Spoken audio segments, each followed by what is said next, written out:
ધોરણ 6 વિજ્ઞાન પ્રકરણ 2 આહારના ઘટકો કોમ્પોનન્ટ્સ ઓફ ફૂડ. પ્રકરણ 1માં આપણે એવા ખાદ્ય પદાર્થોની યાદી બનાવી હતી જેને આપણે ખાઈએ છીએ. ભારતના વિવિધ ભાગોમાં ખાવામાં આવતા ખાદ્ય પદાર્થો વિશે પણ આપણે ઓળખ મેળવી હતી તથા તેને નકશામાં અંકિત કર્યા હતા. ખોરાકમાં રોટલી, દાળ અને રીંગણનું શાક હોઈ શકે છે. આ ઉપરાંત ભાત, સંભાર તથા ભીંડા હોઈ શકે છે. તેનાથી વિશેષ અન્ય ભોજનમાં ઇડલી, માછલી તથા શાકભાજી હોઈ શકે છે. પ્રવૃત્તિ 1.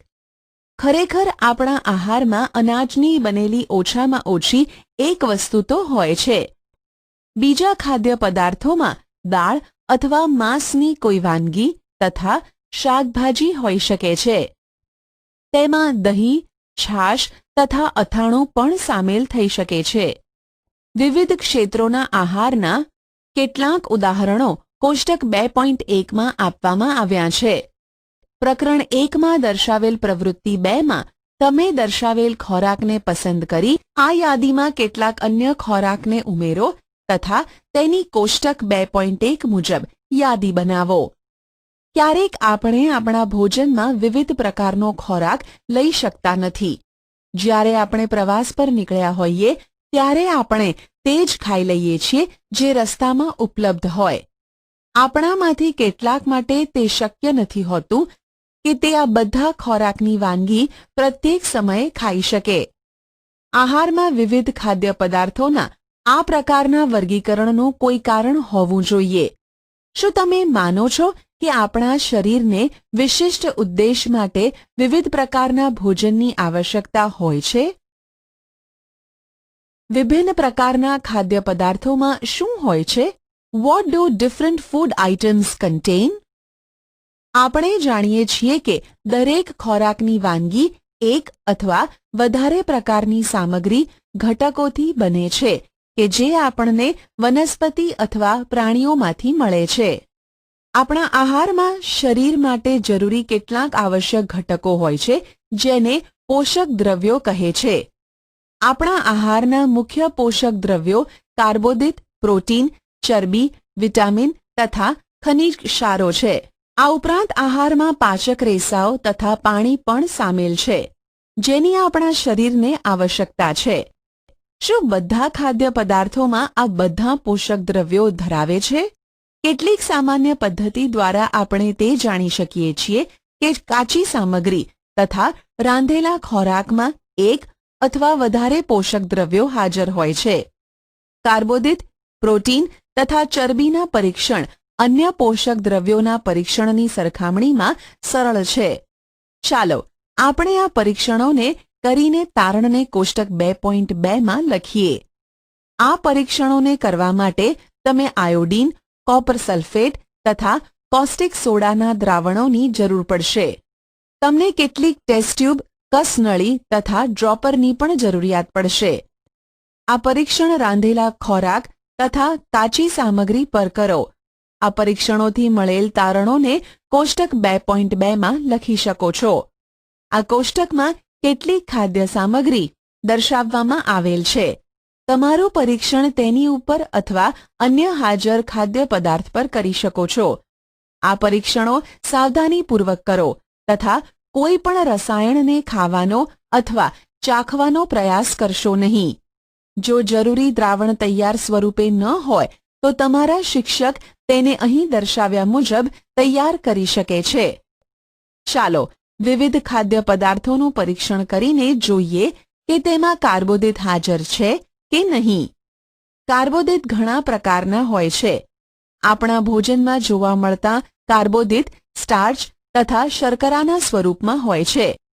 જો કોઈ ખાદ્ય પદાર્થમાં સ્ટાર્ચ હોય તો આપણે તેનું સરળતાથી પરીક્ષણ કરી શકીએ છીએ. આયોડીનનું મંદ દ્રાવણ બનાવવા માટે પાણીથી અડધી ભરેલ ટેસ્ટ ટ્યુબમાં ટિંચર આયોડીનના કેટલાક ટીપા નાખો. કોપર સલ્ફેટનું દ્રાવણ બનાવવા માટે 100 મિલીલીટર પાણીમાં 2 ગ્રામ કોપર સલ્ફેટ ઓગાળવામાં આવે છે. 100 મિલીલીટર પાણીમાં 10 ગ્રામ કોસ્ટિક સોડા ઓગાળવાથી જરૂરી કોસ્ટિક સોડાનું દ્રાવણ બની જાય છે. પ્રવૃત્તિ 2. સ્ટાર્ચનું પરીક્ષણ. પરીક્ષણ માટે ખાદ્ય પદાર્થ અથવા કાચી સામગ્રીની અલ્પ માત્રા લો. તેમાં 2-3 ટીપાં દ્રાવ્ય આયોડીન દ્રાવણના ઉમેરો. ખાદ્ય સામગ્રીમાં થતા પરિવર્તનને જુઓ. શું તે ભૂરો કાળો થઈ ગયો છે? આ ભૂરો કાળો રંગ સ્ટાર્ચની હાજરી સૂચવે છે. આ પરીક્ષણને અન્ય કોઈ ખાદ્ય સામગ્રી સાથે પુનરાવર્તન કરીને તપાસ કરો કે કયા પદાર્થમાં સ્ટાર્ચ છે. તમારા તારણોને કોષ્ટક 2.2 માં લખો. પ્રોટીન માટેનું પરીક્ષણ. પરીક્ષણ માટે ખાદ્ય સામગ્રીની થોડીક માત્રા લો. જો તે ઘન હોય તો તેની પેસ્ટ, લુગદી અથવા પાવડર બનાવવાની જરૂરિયાત પડે છે. ખાદ્ય પદાર્થની થોડી માત્રાને વાટીને તેનો પાવડર એક સાફ ટેસ્ટ ટ્યુબમાં લો. તેમાં 10 ટીપાં પાણીના ઉમેરી બરાબર હલાવો. હવે ડ્રોપરની મદદથી ટેસ્ટ ટ્યુબમાં 2 ટીપાં કોપર સલ્ફેટના દ્રાવણના તથા 10 ટીપાં કોસ્ટિક સોડાના દ્રાવણના નાખો. બરાબર હલાવીને ટેસ્ટ ટ્યુબને થોડા સમય માટે રહેવા દો. તમે શું જોયું? શું ટેસ્ટ ટ્યુબમાં રહેલ પદાર્થ જાંબલી રંગનો થઈ ગયો? જાંબલી રંગ ખાદ્ય પદાર્થમાં પ્રોટીનની હાજરી દર્શાવે છે. હવે તમે આ પરીક્ષણને બીજા ખાદ્ય પદાર્થ માટે પુનરાવર્તિત કરી શકો છો. કોષ્ટક 2.2. ખાદ્ય પદાર્થોમાં હાજર પોષક તત્વો. ખાદ્ય સામગ્રી. સ્ટાર્ચ હાજર, પ્રોટીન હાજર, ચરબી હાજર. કાચા બટાકા હા, દૂધ હા, મગફળી હા, ચોખાનો લોટ, રાંધેલ ચોખા, સૂકું નાળિયેર, ચણાનો લોટ, રાંધેલ દાળ, કોઈપણ શાકભાજીનો ટુકડો, કોઈપણ ફળનો ટુકડો, બાફેલ ઈંડું, સફેદ ભાગ. ચરબી માટેનું પરીક્ષણ. ખાદ્ય સામગ્રીની અલ્પ માત્રા લો. તેને કાગળમાં વીંટીને છૂંદો. ધ્યાન રાખો કે કાગળ ફાટી જાય નહીં. હવે કાગળને ખોલીને સીધો કરો તથા ધ્યાનપૂર્વક જુઓ. શું તેના પર તૈલી ડાઘા કે ધબ્બા છે? કાગળને પ્રકાશની સામે લાવો. શું તમને ધબ્બામાંથી પસાર થઈને આવતો ધૂંધળો પ્રકાશ દેખાય છે? કાગળ પર તેલના ડાઘા, લિપિડ, ચરબીની હાજરી સૂચવે છે. ખાદ્ય પદાર્થ કે સામગ્રીમાં ક્યારેક પાણીની હાજરી પણ હોઈ શકે છે. આ સ્થિતિમાં આ પદાર્થોને કાગળ પર ધીમે ધીમે ઘસો તથા થોડા સમય માટે કાગળને સૂકવી દો. તેથી જો ખાદ્ય પદાર્થમાં પાણી હોય તો તે સુકાઈ જાય. ત્યારબાદ કાગળ પર તેલના ડાઘા ઉપસ્થિત ન હોય તો તે ખ્યાલ આવે છે કે ખાદ્ય પદાર્થમાં ચરબી ગેરહાજર છે. આ પરીક્ષણ શું દર્શાવે છે?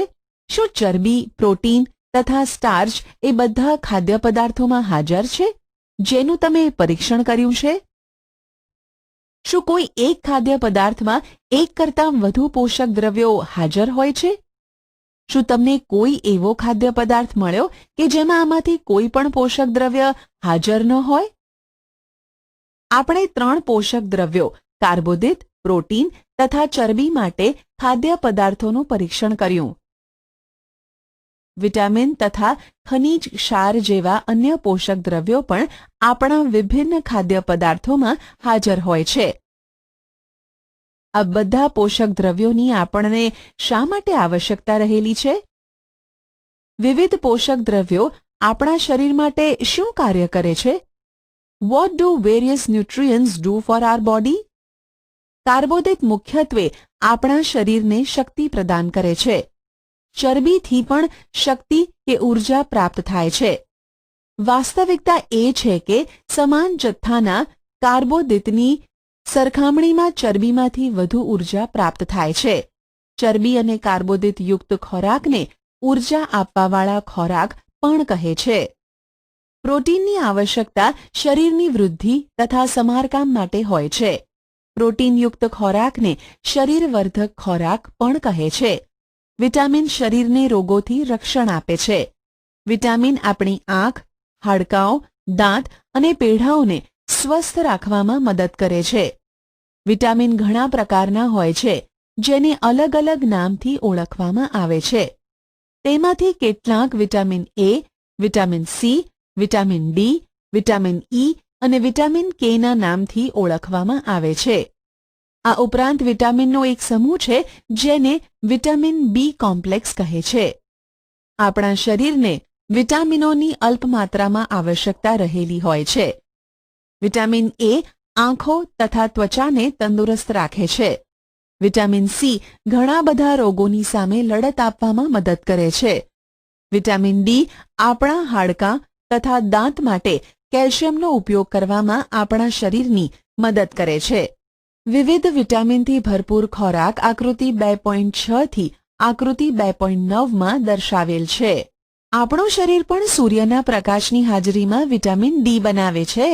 આપણા શરીરને ખનિજ ક્ષારોની અલ્પ માત્રામાં આવશ્યકતા હોય છે. શરીરના યોગ્ય વિકાસ તથા સારા સ્વાસ્થ્ય માટે પ્રત્યેક ખનિજ ક્ષાર આવશ્યક છે. વિવિધ ખનિજ ક્ષારોના કેટલાક સ્ત્રોતો આકૃતિ 2.10માં દર્શાવેલ છે. મુખ્યત્વે ખાદ્ય પદાર્થોમાં 1 થી વધુ પોષક દ્રવ્યો હોય છે. તમે પણ કોષ્ટક 2.2માં તારણોને લગતા સમયે આ બાબત પર અવશ્ય ધ્યાન આપ્યું હશે. છતાં પણ કોઈ કાચી સામગ્રીમાં એક નિશ્ચિત પોષક દ્રવ્યની માત્રા બીજા પોષક દ્રવ્યની માત્રાથી વધારે હોય છે. ઉદાહરણ તરીકે ચોખામાં કાર્બોદિતની માત્રા બીજા પોષક દ્રવ્ય કરતાં અત્યંત વધારે હોય છે. આથી એવું કહી શકીએ કે ચોખા એ કાર્બોદિત સમૃદ્ધ ખોરાક છે. આ પોષક દ્રવ્યો ઉપરાંત આપણા શરીરને પાચક રેસા તથા પાણીની પણ આવશ્યકતા હોય છે. પાચક રેસા વૃક્ષાંશના નામે ઓળખાય છે. આપણા ખોરાકમાં વૃક્ષાંશ રેસાની પૂર્તતા વનસ્પતિ ઉત્પાદનોમાંથી થાય છે. વૃક્ષાંશના મુખ્ય સ્ત્રોતો અનાજ, દાળ, બટાટા, તાજા ફળો અને શાકભાજી છે. વૃક્ષાંશ આપણા શરીરને કોઈ પણ પોષક દ્રવ્ય પ્રદાન કરતા નથી, છતાં પણ તે આપણા ભોજનનો આવશ્યક ઘટક છે અને તેના જથ્થાને વધારી દેવો જોઈએ. રેસાઓ અપાચિત ખોરાકને આપણા શરીરમાંથી બહાર કાઢવામાં મદદ કરે છે. પાણી આહારમાં રહેલા પોષક દ્રવ્યોનું શોષણ કરવામાં આપણા શરીરને મદદ કરે છે. તે કેટલાક નકામા પદાર્થો જેવા કે મૂત્ર તથા પરસેવાને શરીરમાંથી બહાર કાઢવામાં પણ મદદ કરે છે. સામાન્ય રીતે આપણા શરીરને જેટલા પાણીની જરૂરિયાત છે તે પાણી આપણને એ દ્રવ્યોમાંથી પ્રાપ્ત થાય છે જેને આપણે પ્રવાહી સ્વરૂપે લઈએ છીએ, જેમ કે પાણી, દૂધ, ચા વગેરે.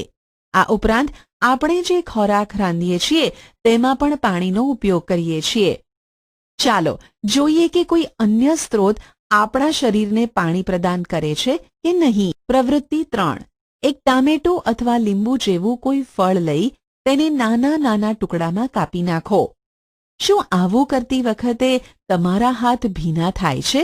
જ્યારે પણ તમારા ઘરમાં ફળ અથવા શાકભાજીને કાપવા, છોલવા તથા પીસવામાં આવે ત્યારે ધ્યાનપૂર્વક તેનું નિરીક્ષણ કરો. શું તમને એવા તાજા ફળ કે શાકભાજી વિશે ખ્યાલ છે કે જેમાં પાણીની માત્રા નથી હોતી? આપણે જોઈએ છીએ કે કેટલાક ખાદ્ય પદાર્થમાં પાણી હોય છે. કેટલાક અંશે આપણા શરીરની પાણીની જરૂરિયાત આવા જ પાણીથી પૂર્ણ થઈ જાય છે. આ ઉપરાંત કેટલાક ખાદ્ય પદાર્થોને રાંધતી વખતે પણ તેમાં પાણી નાખીએ છીએ. સમતોલ આહાર, બેલેન્સ્ડ ડાયટ. સામાન્ય રીતે સમગ્ર દિવસ દરમિયાન આપણે જે પણ ખાઈએ છીએ તેને આહાર કહેવાય છે. આપણા શરીરની વૃદ્ધિ અને સારા સ્વાસ્થ્યને બનાવી રાખવા માટે આપણા આહારમાં એ બધા જ પોષક દ્રવ્યો આવશ્યક માત્રામાં હોવા જોઈએ જેની આપણા શરીરને આવશ્યકતા છે. કોઈ પણ પોષક દ્રવ્ય જરૂરિયાતથી વધારે ન હોવું જોઈએ કે ઓછું ન હોવું જોઈએ. આપણા આહારમાં પર્યાપ્ત માત્રામાં રેસાઓ તથા પાણી પણ હોવા જોઈએ. આ પ્રકારના આહારને સમતોલ આહાર કહે છે. શું તમે વિચારો છો કે પ્રત્યેક વય જૂથના માણસોને એક જ પ્રકારના આહારની આવશ્યકતા હોય છે? શું તમે એવું પણ વિચારો છો કે આપણો સમતોલ આહાર આપણા શારીરિક કાર્ય પર આધાર રાખે છે? એક અઠવાડિયા સુધી તમે જે પણ ખાઓ છો તેનો એક ચાર્ટ તૈયાર કરો. તપાસ કરો કે પ્રતિદિન તમે જે ખાવ છો તેમાં બધા પોષક દ્રવ્યો હાજર છે. કઠોળ, મગફળી, સોયાબીન, અંકુરિત બીજ, મગ અથવા ચણા, આથવણવાળો ખોરાક, સાઉથ ઇન્ડિયન ખોરાક જેમ કે ઇડલી, લોટનું મિશ્રણ, મકાઈની રોટલી, થેપલા, અનાજ કે દાણાના બનેલ, કેળા, પાલક, દાળિયા, ગોળ, શાકભાજી અને આવા પ્રકારના અન્ય ખોરાક ઘણા બધા પોષક દ્રવ્યો ઉપલબ્ધ કરાવે છે. એટલા માટે કોઈ પણ વ્યક્તિ ખર્ચાળ ખોરાક સિવાય પણ સમતોલ આહાર ખાઈ શકે છે.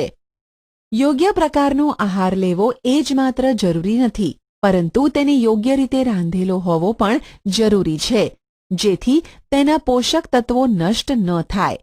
શું તમે જાણો છો કે ખોરાક રાંધવાથી કેટલાક પોષક તત્વો નષ્ટ થઈ જાય છે? પહેલી એ જાણવા માટે ઉત્સાહી છે કે શું પ્રાણીઓના ખોરાકમાં પણ આ બધા પોષક દ્રવ્યો હાજર હોય છે?